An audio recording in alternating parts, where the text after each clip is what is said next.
On the afternoon of March 22nd, 1979, something happened inside a coin laundromat on Wisconsin Avenue in Georgetown that would unravel a Soviet intelligence operation that had been running undetected for nearly 6 years. The laundromat sat wedged between a hardware store and a delicatessen, a narrow storefront with plate glass windows that looked out onto one of Washington's busiest commercial corridors, and it served a steady flow of apartment dwellers, students from Georgetown University, and working professionals who lived in the surrounding blocks without in-unit washing machines. The building was unremarkable, the kind of place people passed 1,000 times without registering its existence. But what was occurring there, hidden among the hum of dryers and the chemical smell of detergent, was anything but ordinary. And it was discovered not through sophisticated surveillance or federal wiretaps, but by a maintenance worker who noticed that a particular washing machine kept breaking in exactly the same way. The worker was a man named Eugene Berkowitz, and he had been maintaining the equipment at Sparkle Clean Laundromat for just over 3 years. His responsibilities included servicing the washers and dryers when they malfunctioned, restocking soap dispensers, mopping floors at closing time, and generally keeping the operation running smoothly enough that customers didn't take their business to the competing laundromat 2 blocks south on M Street. Eugene was 56 years old that March, a stocky man with perpetually grease-stained hands and reading glasses he wore on a cord around his neck. He lived alone in a studio apartment in Foggy Bottom, walked to work most days, and had developed over decades of similar jobs, the kind of mechanical intuition that allowed him to diagnose problems by sound alone. The rattle of a loose drum bearing, the whine of a worn belt, the particular grinding noise that meant someone had left coins in their pockets. He knew them all. It was during a routine maintenance call, sometime around 3:15 in the afternoon, that Eugene first noticed something odd about washing machine number 14. The machine was located in the back row, third from the right, positioned where the overhead fluorescent lights didn't quite reach, and where the ambient noise from the other machines created a wall of sound that made conversation difficult. A customer had complained that the machine wasn't spinning properly during the rinse cycle, which was a common enough problem, usually caused by an unbalanced load or a faulty lid switch. Eugene knelt beside the machine with his toolbox, opened the access panel on the back, and immediately saw that the problem wasn't mechanical at all. Someone had deliberately disconnected the drive belt. Eugene's first assumption was vandalism, though it seemed like a strange thing to vandalize, and he reconnected the belt, tested the machine, and made a note in his maintenance log. But 2 weeks later, on April 5th, the same machine malfunctioned in exactly the same way. The drive belt had been disconnected again, cleanly, not torn or worn, but deliberately unhooked from its pulley. Eugene mentioned it to Morris Kellerman, the laundromat's owner, a man in his early 60s, who had run the business since 1968 and who spent most afternoons sitting behind the change counter, reading the Washington Post, and occasionally yelling at teenagers who got too rowdy near the vending machines. Morris listened to Eugene's complaint, shrugged, and suggested that maybe one of the university kids was playing pranks. Eugene accepted that explanation because he couldn't think of a better one, but the situation bothered him in a way he couldn't quite articulate. Over the next month, machine number 14 malfunctioned 4 more times, always in the same way, always the disconnected drive belt. And Eugene began to pay attention, not just to the machine, but to who was using it. The laundromat didn't require customers to sign in or provide identification, so there was no formal record of who used which machine. But Eugene started making mental notes during his shifts. He observed that machine number 14 was used regularly by what appeared to be the same man, someone Eugene had seen before, but never really noticed. The man was in his early 40s, average height, with thinning brown hair and unremarkable features, the kind of face that blended into any crowd. He wore business casual clothing, slacks and button-down shirts, sometimes a tie, and he always arrived on Tuesday afternoons between 2 and 3. always carrying a single canvas laundry bag. What struck Eugene as unusual, though he didn't recognize it as unusual at first, was the man's behavior while his laundry was running. Most customers fed quarters into a machine, loaded their clothes, and either sat nearby reading magazines or left the laundromat entirely to run errands, returning when the cycle finished. But this man never left. He sat in one of the orange plastic chairs along the wall, positioned where he had a clear view of both the front entrance and machine number 14, and he read the same newspaper for 45 minutes every week.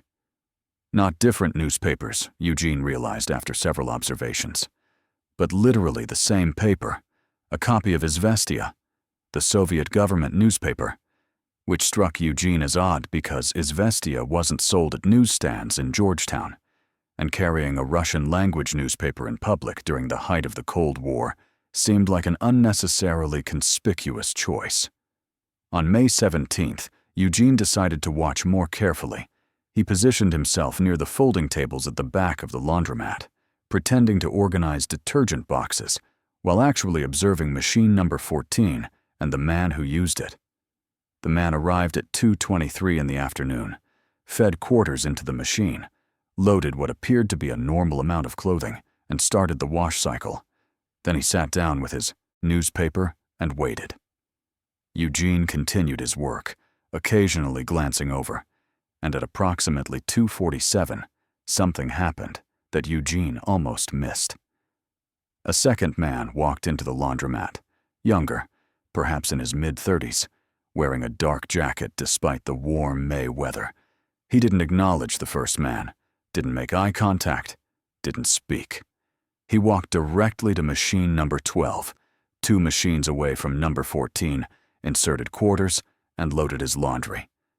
Then he left the laundromat entirely, walking out the front door and disappearing up Wisconsin Avenue. Eugene thought that was strange. Leaving laundry unattended in a public laundromat invited theft. But what happened next was stranger. At 3:10, the first man's wash cycle finished. He stood up, walked to machine number 14, opened the door, and appeared to transfer his wet clothes to a dryer. But Eugene, watching from approximately 20 feet away, noticed that the man reached into the washing machine drum and seemed to retrieve something small, something that definitely hadn't been there when he loaded his laundry. The man's hand went briefly to his jacket pocket, a movement so quick and casual that anyone not paying attention would have missed it entirely. Then he closed the washing machine door, walked past the dryers without actually putting his clothes in any of them, and left the laundromat carrying his still wet laundry in the canvas bag.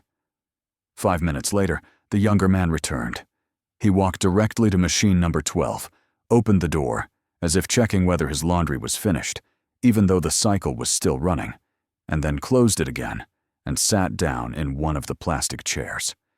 He waited until his actual cycle completed, transferred his clothes to a dryer, and then, while his clothes were drying, he walked over to machine number 14, the one the first man had been using, and opened its door.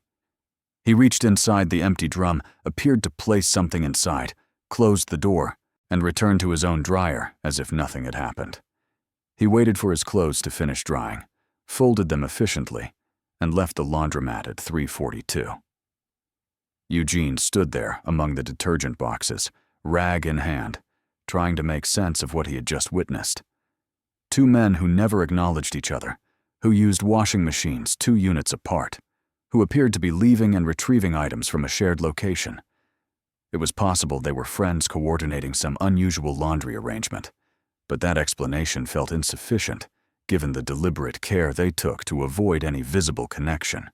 Eugene walked over to machine number 14 after the younger man left and opened the door. The drum was empty, or appeared to be empty to casual inspection. But when Eugene reached inside and felt along the rubber seal where the drum met the door, his fingers found something that shouldn't have been there.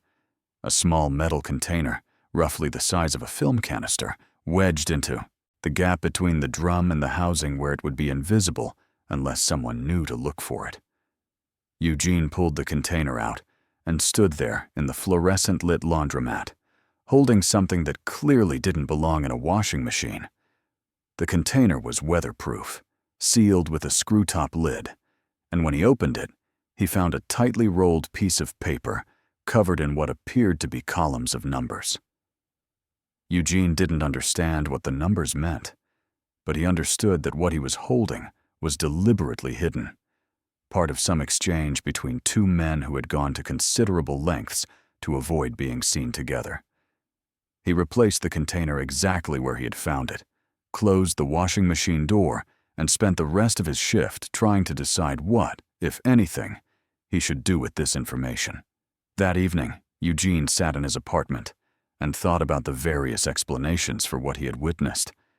Maybe the men were involved in something illegal, but not threatening.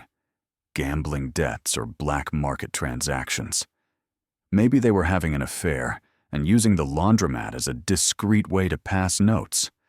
Maybe Eugene had misinterpreted the entire sequence of events and was inventing intrigue where none existed. But he kept coming back to the Russian newspaper, to the deliberate disconnection of the washing machine belt on multiple occasions, to the careful choreography of two men who acted like strangers while clearly coordinating their actions. And he remembered reading newspaper articles about Soviet espionage, about dead drops and brush passes, about intelligence operatives who lived ordinary lives in American cities while secretly working for Moscow. The decision to report what he had seen wasn't easy. Eugene had never been involved with law enforcement beyond a speeding ticket in 1971, and the idea of calling the FBI seemed melodramatic, the kind of thing that would make him look paranoid if he was wrong. But if he was right, if what he had witnessed was actually some form of espionage, then not reporting it would mean allowing it to continue. He thought about this for 3 days, during which time he continued his normal work routine, but paid closer attention to machine number 14 and its users. On May 20th, he made the call.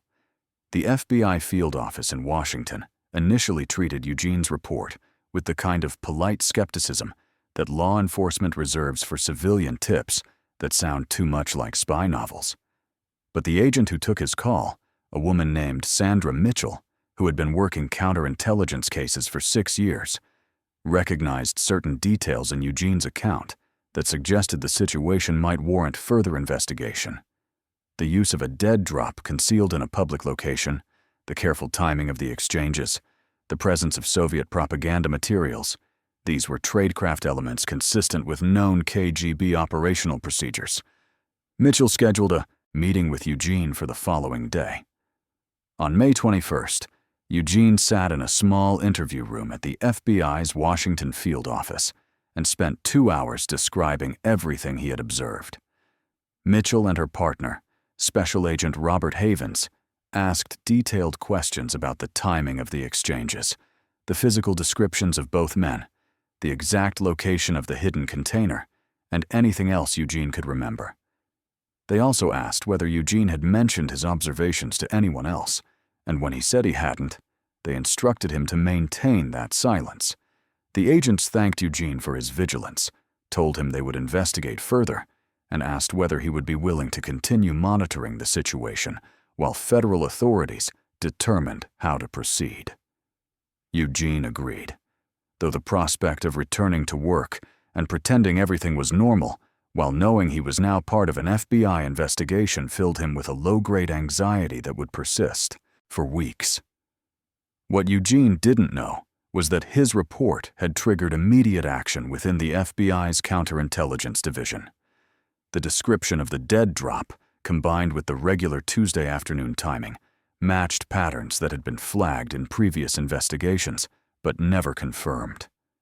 Within 48 hours, the FBI had assigned a surveillance team to Sparkle Clean Laundromat, and agents were positioned in unmarked vehicles along Wisconsin Avenue, ready to observe and photograph anyone who used washing machine number 14.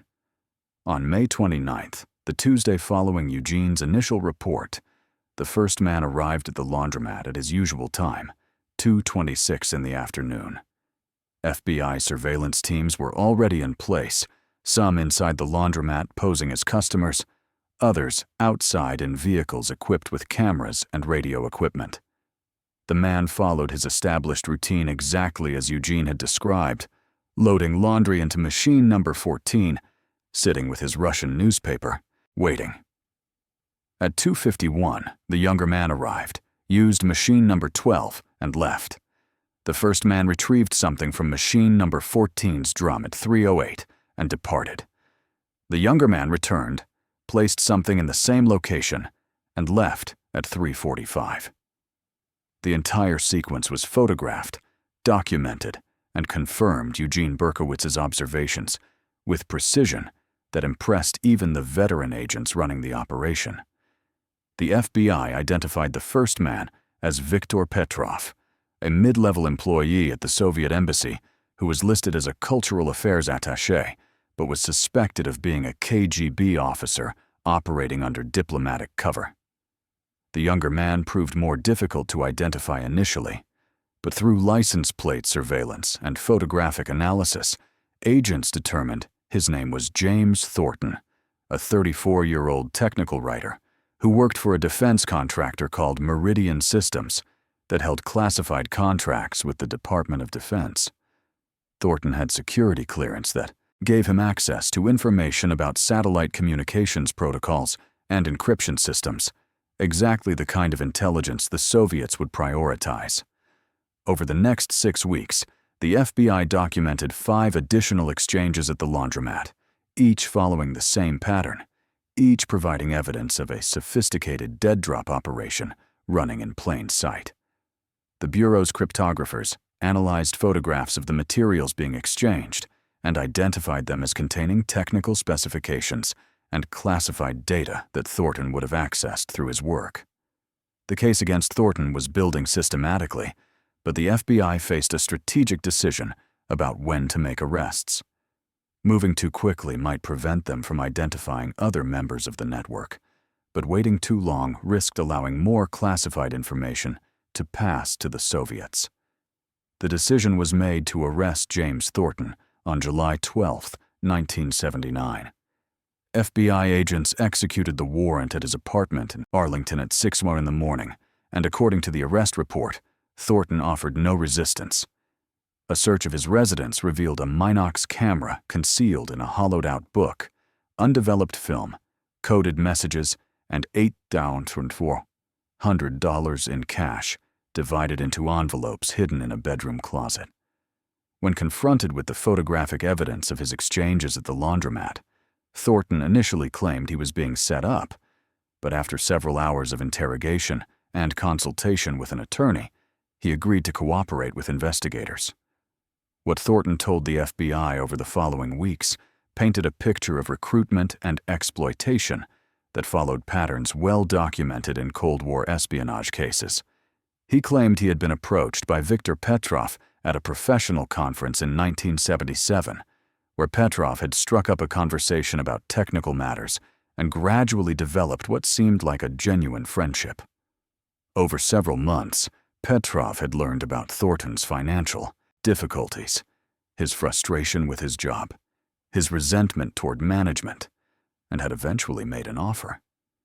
Provide certain types of information, nothing that would endanger lives or compromise military operations, just technical data that the Soviets claimed they needed to ensure parity and prevent miscalculations that could lead to war.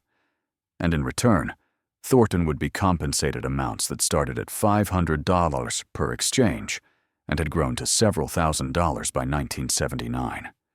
Thornton insisted his motivation had been primarily financial, that he had been drowning in credit card debt and medical bills from his mother's recent illness, and that Petrov had exploited that vulnerability. But the FBI's assessment was less sympathetic. Thornton had made a conscious choice to betray his security clearance and his country for money, and the information he had provided over 2 years had given the Soviets insight into American communications capabilities that would take years to fully assess and compensate for. The dead drop at the laundromat had been Petrov's design, implemented after initial face-to-face meetings, had become too risky. The system was elegant in its simplicity. Thornton would photograph documents at work, develop the film using equipment Petrov had provided, and place the negatives in the waterproof container hidden in washing machine number 14. He would signal a drop was ready by disconnecting the machine's drive belt when he loaded his laundry, ensuring the machine would malfunction and requiring Eugene Berkowitz to repair it, which created a legitimate reason for the machine to be out of service and not used by random customers before Petrov could retrieve the material. Petrov would collect the container during his own visit, replace it with cash payment or instructions, and the cycle would continue. The operation had functioned without detection for nearly 2 years, until Eugene noticed the pattern of the same machine failing in the same way. Victor Petrov, protected by diplomatic immunity, was declared persona non grata by the State Department and expelled from the United States on July 18, 1979. He left the country before the FBI could conduct more than a preliminary interview, and he returned to Moscow, where he was reportedly welcomed as a successful intelligence officer who had run a productive American asset until circumstances beyond his control had compromised the operation. James Thornton was charged with espionage, unauthorized disclosure of classified information, and conspiracy. He pleaded guilty on September 4, 1979, after negotiations between his attorney and federal prosecutors produced an agreement that would spare him the possibility of a death sentence in exchange for full cooperation with damage assessment teams. On October 19, 1979, Thornton appeared before a federal judge for sentencing. His attorney argued for leniency based on his cooperation and his claimed remorse, but prosecutors countered that Thornton had been motivated by greed rather than coercion, that he had violated the trust placed in him by his employer and his government, and that his actions had damaged national security in ways that would take years to fully understand. The judge sentenced James Thornton to 22 years in federal prison. Eugene Berkowitz was interviewed multiple times by FBI agents as the case developed, and his testimony was deemed critical to establishing the timeline and mechanics of the operation. But at the government's request, his identity was kept confidential throughout the investigation and subsequent trial. His name never appeared in public court documents, and when newspaper accounts of the Thornton case were published in late 1979, they attributed the discovery of the spy ring to routine FBI surveillance without mentioning the laundromat worker who had noticed something wrong and decided to report it.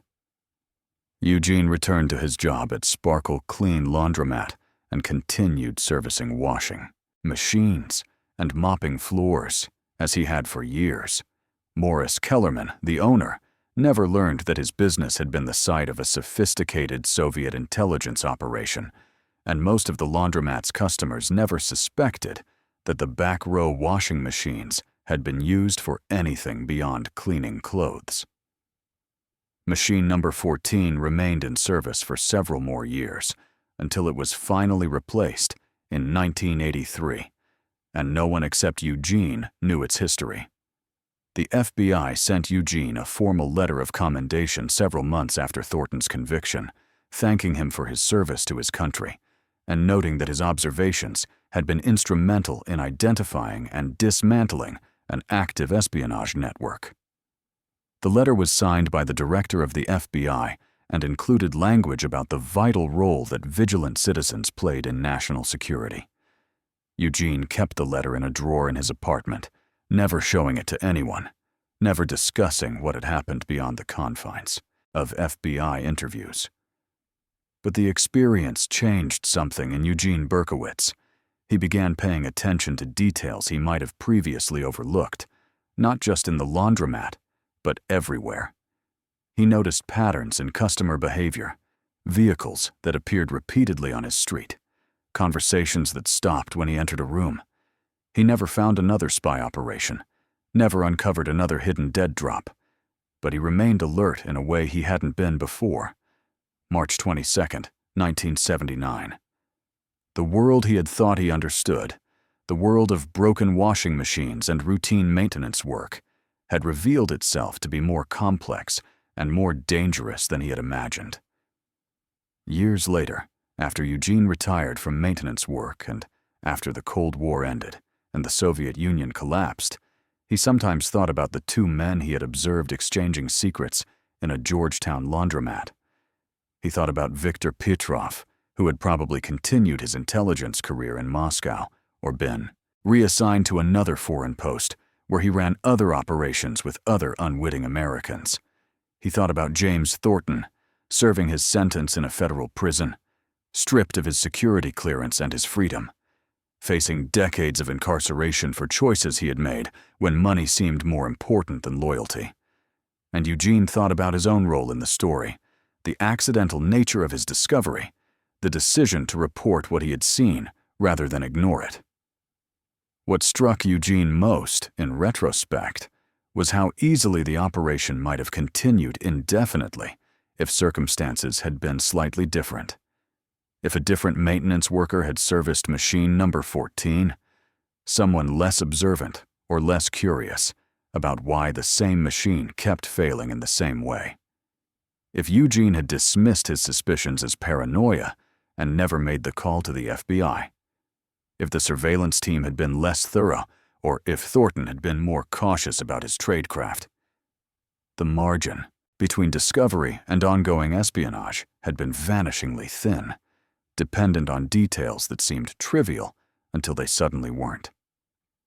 The laundromat on Wisconsin Avenue remained in operation until 1991, when Morris Kellerman finally retired and sold the business to a developer who converted the space into a coffee shop. Eugene attended the closing day sale, buying a box of detergent he didn't need, and standing in the empty space where washing machines had once lined the walls. He looked at the spot where machine number 14 had been, remembering the afternoon he had found the hidden container, and made the decision that would dismantle a spy network. No one else in the laundromat that final day knew the history of that location, the classified information that had passed through it, the investigation it had triggered. Eugene Berkowitz died in 1997 at the age of 74, never having spoken publicly about his role in the Thornton case. His obituary in the Washington Post described him as a maintenance worker who had lived quietly and served his community through honest labor. It made no mention of espionage or FBI investigations or the dead drop he had discovered in a washing machine drum. The handful of people who attended his funeral knew him as a solitary man who had worked hard and kept to himself, and that was the legacy he left. But in the classified files of the FBI, in the records that document Cold War counterintelligence operations, Eugene Berkowitz's name appears alongside his statements and observations. And in the assessment reports analyzing the Thornton case, there are references to the critical importance of civilian vigilance, the role that ordinary citizens play in identifying threats that professional intelligence officers might miss, the value of paying attention to details that don't quite fit. The story of Eugene Berkowitz and washing machine number 14 is not one that appears in books about famous spies or dramatic Cold War confrontations. It lacks the cinematic quality of defectors fleeing across borders or agents trading briefcases in fog-shrouded parks. But it represents something perhaps more significant, the unglamorous reality of how much of counterintelligence work actually functioned during that era.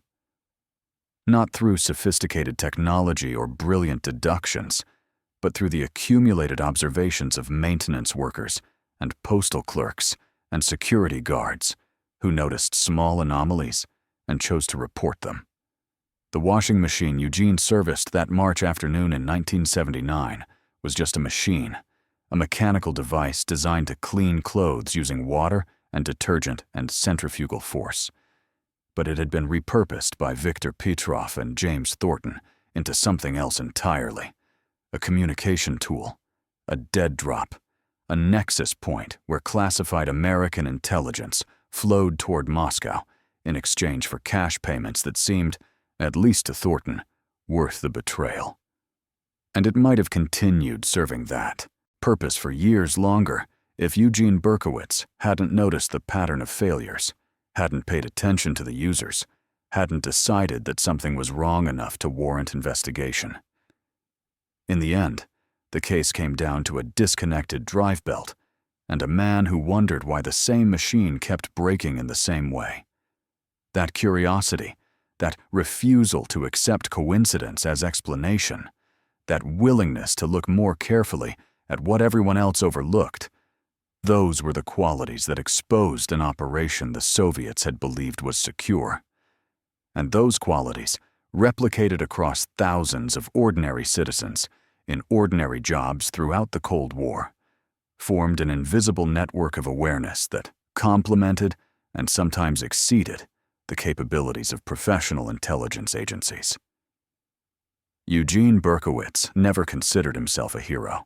He would have been uncomfortable with that designation, would have insisted he had simply done what anyone should do when they noticed something suspicious. But heroes are often people who do what needs to be done without expecting recognition, who make choices based on principle rather than reward, who understand that citizenship sometimes requires more than just following laws and paying taxes. It requires attention, vigilance, and the courage to speak up when silence would be easier. The laundromat is gone now, replaced by retail spaces that serve a Georgetown neighborhood that has transformed dramatically since 1979. The people who drink coffee or browse merchandise in that location have no idea what once occurred there, no awareness that Soviet intelligence operations once ran through the building where they now conduct the ordinary business of daily life. The history exists only in sealed files and fading memories, in the recollections of FBI agents who worked the case and the few people who knew Eugene Berkowitz well enough to hear his story. But the lesson remains relevant, that espionage is not always conducted by glamorous figures in exotic locations, that threats can hide in the most mundane places, and that the first line of defense against those threats is often someone whose job has nothing to do with national security, someone who just happened to notice that something wasn't right and decided that noticing wasn't enough. Action was required, and sometimes that action changes everything.